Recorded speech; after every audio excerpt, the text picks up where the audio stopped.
Good morning students. स्वागत है आपका साइंस क्लास में। और हमारा लेसन क्लासिफिकेशन, जिसमें आज हम पढ़ रहे हैं जंतुओं का वर्गीकरण। और जंतु का वर्गीकरण में जो जंतु जगत है, उस जंतु जगत को हमने कई फाइलों में, कई संघों में बांटा गया है। और उन संघों में हम प्रोटोजोआ संघ के बारे में पढ़ चुके हैं। तो आज जो हम पढ़ेंगे दूसरा संघ के बारे में, वो दूसरा संघ है आज जो हम चर्चा करेंगे। उस फाइलम का नाम है पोरीफेरा। पोरीफेरा पोरीफेरा संघ दो नामों से मिलकर बना है। पोर माने होता है छिद्र,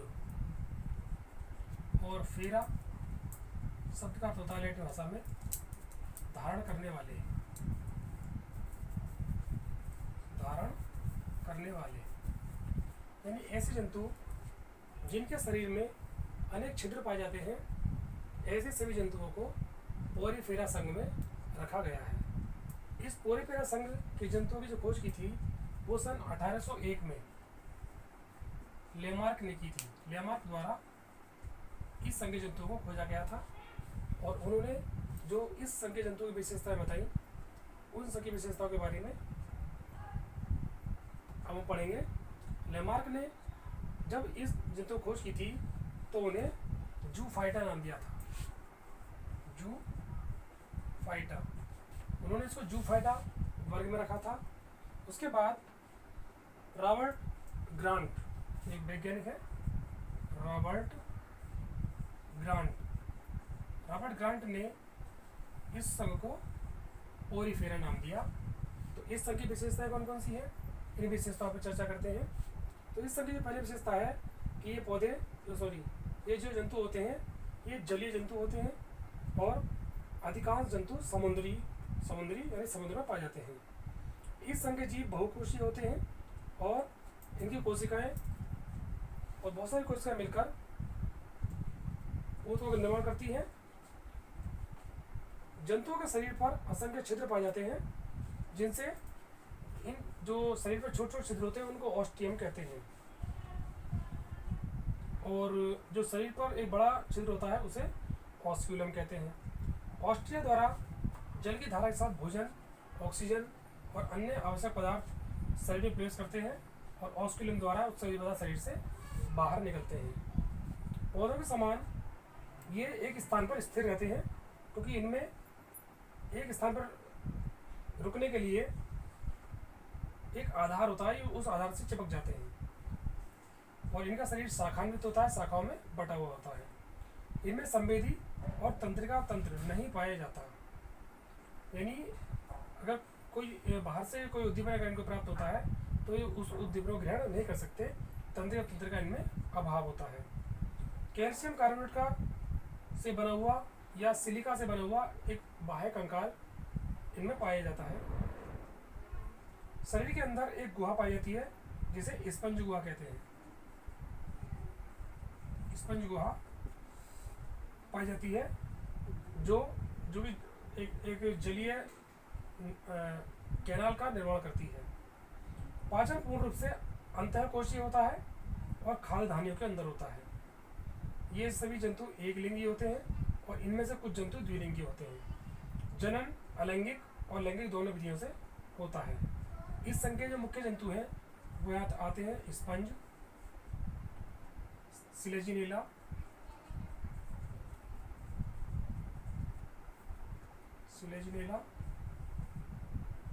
यूपिलेक्टेला,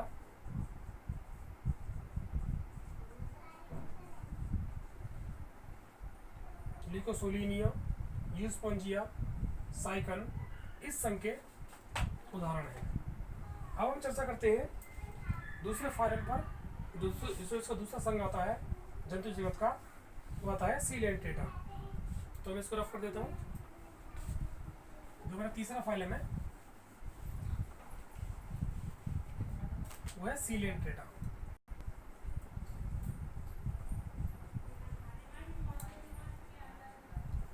सीलेंटेटा संघ की विशेषताएं, ये नाम भी दो शब्दों से मिलकर बना है।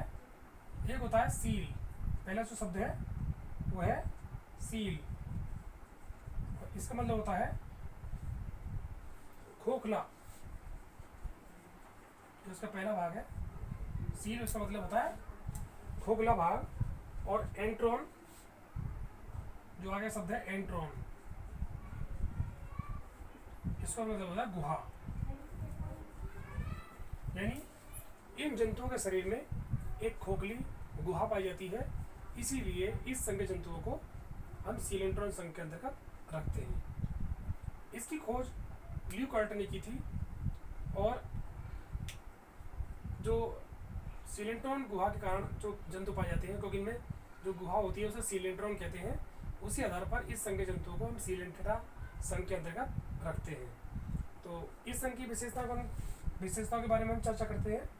सबसे पहली विशेषता इस संघ की कि सभी जीव जलीय होते हैं और अधिकांश समुद्री जीव होते हैं। ये स्वतंत्र रूप से और कभी कभी समूह बनाकर भी रहते हैं।